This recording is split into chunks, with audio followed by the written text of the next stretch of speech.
A very warm welcome to all of you. This is आकाश वर्मा। जैसा कि आपको पता है ये एंसेंट हिस्ट्री की जो सीरीज चल रही थी उसका कंटिन्यूएशन पार्ट है। आज हम लोग गुप्ता पीरियड से रिलेटेड जो सोर्सेज हैं ना, मीन्स जो गुप्ता पीरियड के बारे में जानकारी देते हैं उनके बारे में पढ़ेंगे। तो इसमें जो फर्स्ट आता है वो आता है लिटरेचर। तो लिटरेचर पे जाने से पहले हम लोग समझते हैं कि गुप्ता पीरियड की जो कोर्ट लैंग्वेज थी ना वो संस्कृत थी। मीन्स जो हायर क्लासेस या फिर एलिट क्लासेस थी ना वो संस्कृत बोलती थी। जो लोअर क्लासेस और वुमेन थी वो प्राकृत बोला करते थे।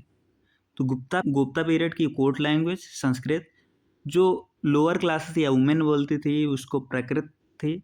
और जो गुप्ता पीरियड का लिटरेचर है उसको बेसिकली क्लासिफाई किया जाता है सेकुलर लिटरेचर में, रिलीजियस लिटरेचर में और साइंटिफिक लिटरेचर में।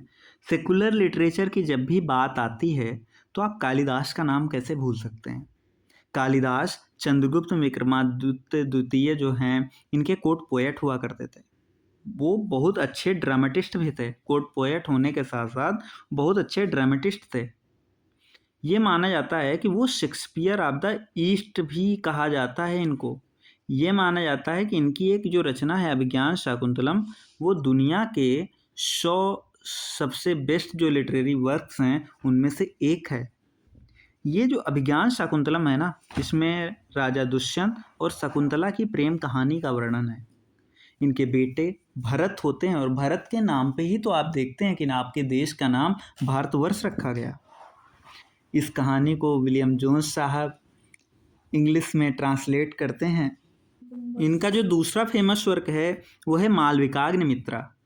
मालविकाग्निमित्रा, अग्निमित्र जो थे ना वो पुष्यमित्र शुंग के बेटे थे और ये विदिशा के वायसराय थे। इनकी लव स्टोरी थी मालविका के साथ और मालविका और अग्निमित्र की लव स्टोरी को ही मालविका अग्निमित्रम में बताया गया है। इसमें मेंशन है कि अग्निमित्र के बेटे जो वासुमित्र हैं वो उन्होंने यवन रूलर को हराया था। कहाँ पर हराया था? सिंध में। सिंध के किनारे जो काली सिंध नदी है ना उसके किनारे इन्होंने यवन के रूलर्स को हराया था। मीन्स किसने? वासुमित्र जो कि अग्निमित्र के बेटे हैं उन्होंने हराया था। और अग्निमित्र और मालविका की कहानी मालविकाग्निमित्रम में है और मालविकाग्निमित्रम को लिखा किसने है? कालिदास ने लिखा। कालिदास का एक फेमस वर्क है रघुवंश। रघुवंश में क्या है? राम की ऑलराउंड विक्ट्रीज को बताता है और इनडायरेक्टली ये कुछ गुप्ता कॉन्क्वेस्ट को भी दिखा रहा होता है। कुमार संभवम। कुमार संभवम क्या होता है? ये शिवा और पार्वती के कोर्टशिप को डील करता है और उनके बेटे स्कंद के जन्म के बारे में भी बताता है। कुमार संभव तो शिव पार्वती के कोर्टशिप के बारे में ये डील करता है। मेघदूतम। मेघदूतम क्या है? मेघदूतम में बेसिकली क्या होता है कि एक यक्ष अपनी वाइफ को कोई लव लेटर समझ लीजिए वैसा कुछ मैसेज देता है तो उसको पोएटिक फॉर्म में रिप्रेजेंट किया गया है। ऋतु संहार में क्या है? 6 मौसम्स का डिस्क्रिप्शन मिलता है जो कि श्रृंगार से रिलेटेड है। शूद्रक एक नाम सुना होगा और मृच्छकटिका ये भी सुना होगा। तो शूद्रक ने मृच्छकटिका लिखे और मृच्छकटिका में क्या था? मृच्छकटिका जो लिटरल मीनिंग होता है वो होता है लिटिल क्ले आर्ट। इसमें क्या होता है कि एक गरीब ब्राह्मण होता है चारुदत्त और एक वेल्दी ब्यूटीफुल और कल्चर्ड कोर्टियन होती है वसंत सेन। तो चारुदत्त और वसंत सेन की लव स्टोरी को बहुत ही अच्छे ढंग से इसमें बताया गया है। शूद्रक ने मृच्छकटिका जो लिखी है। विशाख दत्त का मुद्रा राक्षस है। इसमें कौटिल्य की स्ट्रेटजीज के बारे में आप जानेंगे। चंद्रगुप्त मौर्य के बारे में आप देखते हैं कि ये नीचे कुल का है। ये मुद्रा राक्षस में लिखा है विशाख दत्त ने। विशाख दत्त ने मुद्रा राक्षस के अलावा देवी चंद्रगुप्तम भी लिखा है। देवी चंद्रगुप्ता ये स्टोरी है चंद्रगुप्त के सिंहासन पर बैठने की। ये कहानी आप लोगों को पता होगा कि एक शक रूलर था बाशन। बाशन क्या करता है? वो गुप्ता एम्पायर पे आक्रमण कर देता है। जब आक्रमण कर देता है उस समय शासन कर रहे थे रामगुप्ता। रामगुप्त चंद्रगुप्त द्वितीय के बड़े भाई थे। और उनकी जो भाभी थी वो थी ध्रुव देवी। तो बादशाह ने एक कंडीशन रखी होती है कि अगर रामगुप्त ध्रुव देवी को उसके साथ भेज देगा तो वो युद्ध नहीं करेगा, कुछ ऐसा था। तो रामगुप्त इसके लिए जब एग्री कर जाते हैं तब चंद्रगुप्त द्वितीय पहले क्या करता है, अपने भाई को मार देता है। इसके बाद में जाता है और उस शक रूलर पाशन को उसको भी मारता है, और इसके बाद में ध्रुव देवी की फिर वो रक्षा करता है, मीन्स ध्रुव देवी को नहीं भेजता है। और बाद में क्या होता है कि वो ध्रुव देवी से शादी भी कर लेता है। भाषा भाषा क्या होता है, भाषा के 13 प्ले हैं जो कि आप जानते हैं कि बहुत फेमस थे। इसने इसका एक बहुत ही फेमस वर्क है स्वप्न वासव दत्तम। स्वप्न वासव दत्तम एक इसने लिखा है, भाषा ने लिखा है। एक और नाम आता है माघ। माघ ने शिशुपाल वध और भट्टी काव्य भी लिखा है। माघ ने शिशुपाल वध और भट्टी काव्य भी लिखा है। शिशुपाल वध और भट्टी काव्य किसने लिखा? माघ ने लिखा। कामंदक एक नाम आप लोगों ने सुना होगा, कामंदक ने नीतिसार लिखी। और नीतिसार ये किसके टाइम पीरियड का है? तो नीतिसार जो है ना चंद्रगुप्त फर्स्ट के पीरियड का है। और ये माना जाता है जो नीतिसार है ना वो कौटिल्य के अर्थशास्त्र से इन्फ्लुएंट है। वज्जिका कौमुदी महोत्सव। तो आपको जब भी पूछा जाए ना कि कौमुदी महोत्सव किसने लिखा, कौमुदी महोत्सव किसने लिखा? वज्जिका। और इसमें क्या है, इसमें बताया जाता है चंद्रगुप्त फर्स्ट कैसे थ्रोन पर बैठा। अमर सिंह ने अमरकोश लिखी, ये एक संस्कृत डिक्शनरी है। वात्स्यायन ने कामसूत्र लिखा, लाटेस्ट। तो बृहस्पति स्मृति और नारद स्मृति लिखी गई एज ए लास्टेस्ट, जो कि गुप्ता एम्परर में एडमिनिस्ट्रेशन ऑफ जस्टिस से रिलेटेड है। रिलीजियस लिटरेचर की बात करते हैं तो रामायण और महाभारत आप लोग पढ़ते ही हैं। तो रामायण में बालकांड और उत्तरकांड ये गुप्ता पीरियड में ही ऐड किए गए। कौन कौन? बालकांड और उत्तरकांड। महाभारत की बात करते हैं तो याद रखेंगे अनुशासन पर्व, वन पर्व और शांति पर्व ये गुप्ता पीरियड में ऐड किए गए। कौन कौन से? अनुशासन पर्व, वन पर्व और शांति पर्व।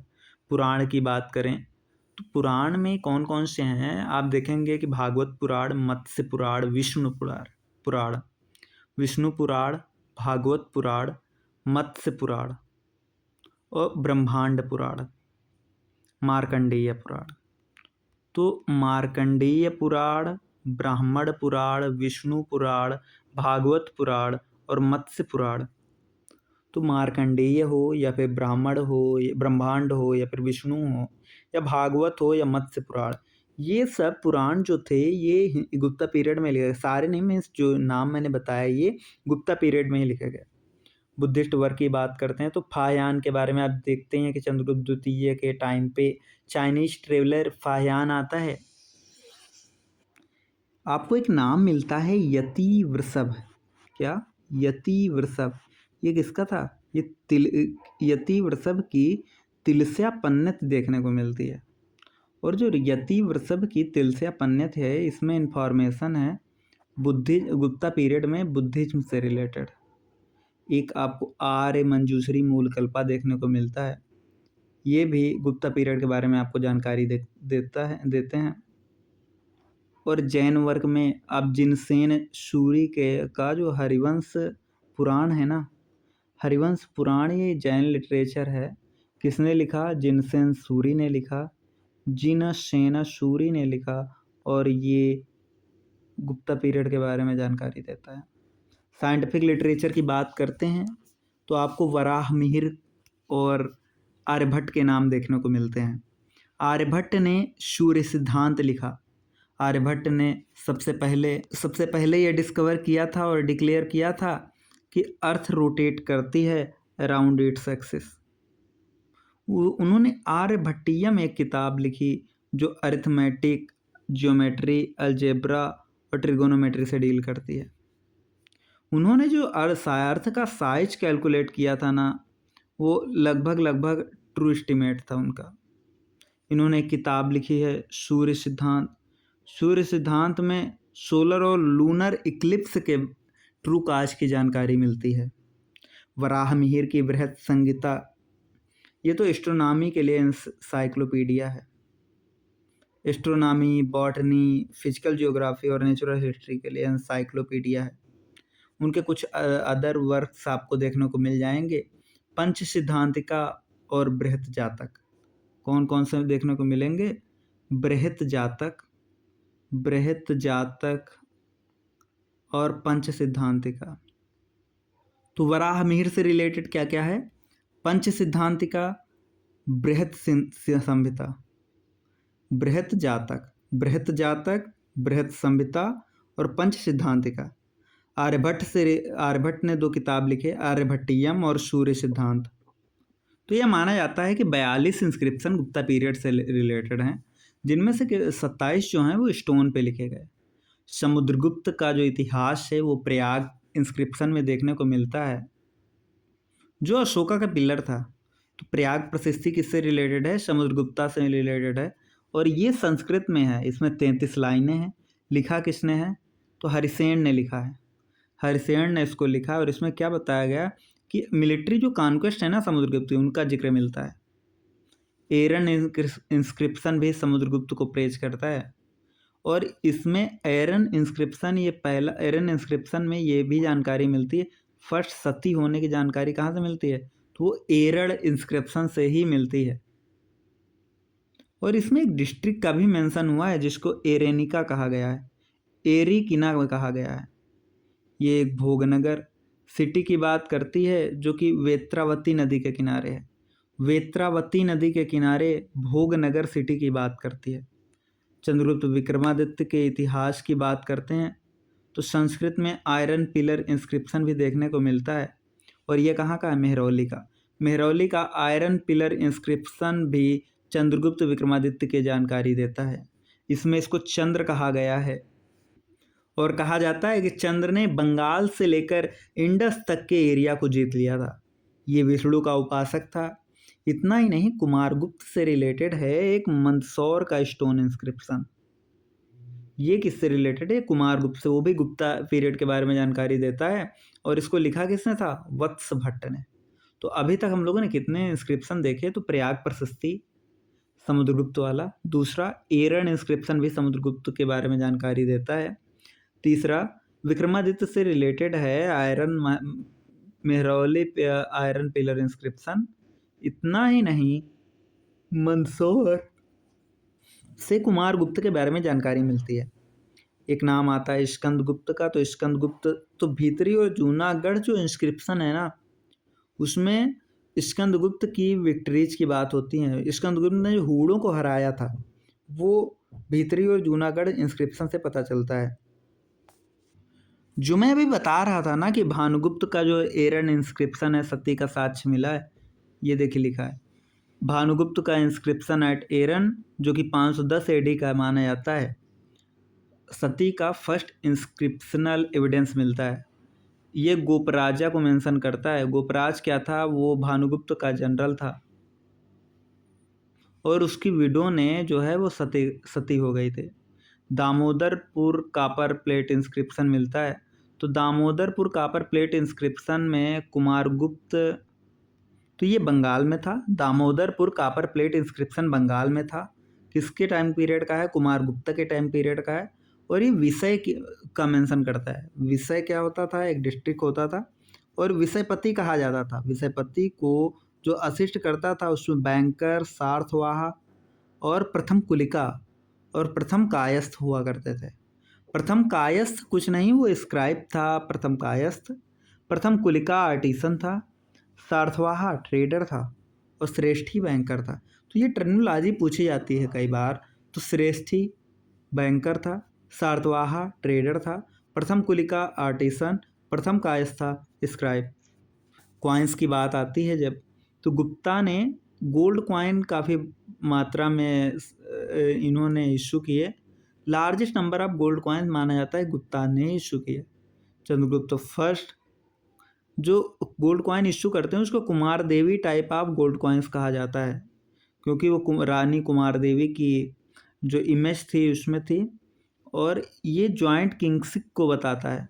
उसने अश्वमेध टाइप कॉइन्स भी इशू किए। तो आपसे जब पूछा जाएगा अश्वमेध टाइप कॉइन्स किसने इशू किए, तो कुमारगुप्त ने, ये चंद्रगुप्त ने किए। समुद्रगुप्त की बात करते हैं तो समुद्रगुप्त ने गोल्ड और कॉपर कॉइन्स इशू किए।